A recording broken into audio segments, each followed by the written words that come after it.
គោលថ្មកញ្ញាសិនតែក្តីមកពីក្រុម SG 34យើងនឹងមកធ្វើលំហាត់ដែលលោកគ្រូបានឲ្យកាលពីថ្ងៃមុនហើយចូលទៅមើល script ដែលអាត្មាបានយកវាទៅបង្កើតនៅក្នុងការធ្វើលំហាត់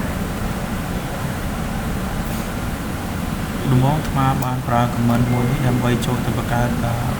folder SG 34រួចហើយអាត្មាប្រើ command ទី2គឺ win system.sh ដែលមុខងារបើកឬបង្កើតឯកសារឈ្មោះ system.h ដើម្បីកែសម្រួលដោយប្រើកម្មវិធី win ចូលមក command ទី3គឺ cron tab .e គឺជា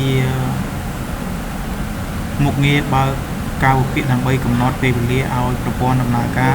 អ្វីមួយដោយស្វ័យប្រវត្តិហើយអាត្មាបានប្រើ command មួយទៀតគឺ tol.s system.log គឺជាមុខងារមើលខ្លឹមសារចុងក្រោយនៃឯកសារកំណត់ហេតុក្នុងពេលជាក់ស្ដែងឥឡូវចូលទៅមើល result ដែលអាត្មាបានបង្កើតមួយ ls មកគឺមាន2 file ហើយចូលទៅក្នុង win system SA ដើម្បីមើល script ដែលលោកគ្រូបានឲ្យនេះគឺជា script ដែលមកបានយកមកដាក់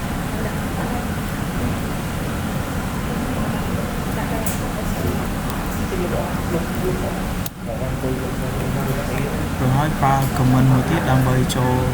ទៅកំណត់ពេលវេលាគឺ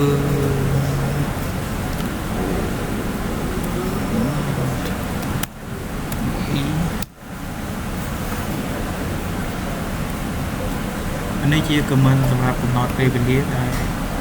បានកំណត់ឲ្យវារ៉ាន់1នាទីម្ដង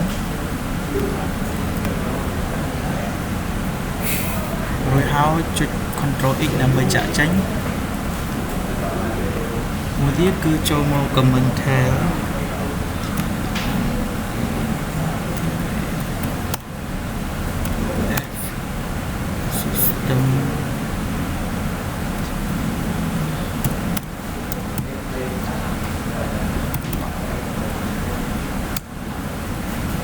នេះគឺជាអានេះគឺជាការកំណត់ពេលវេលាដែលអាត្មាបាន script លើមក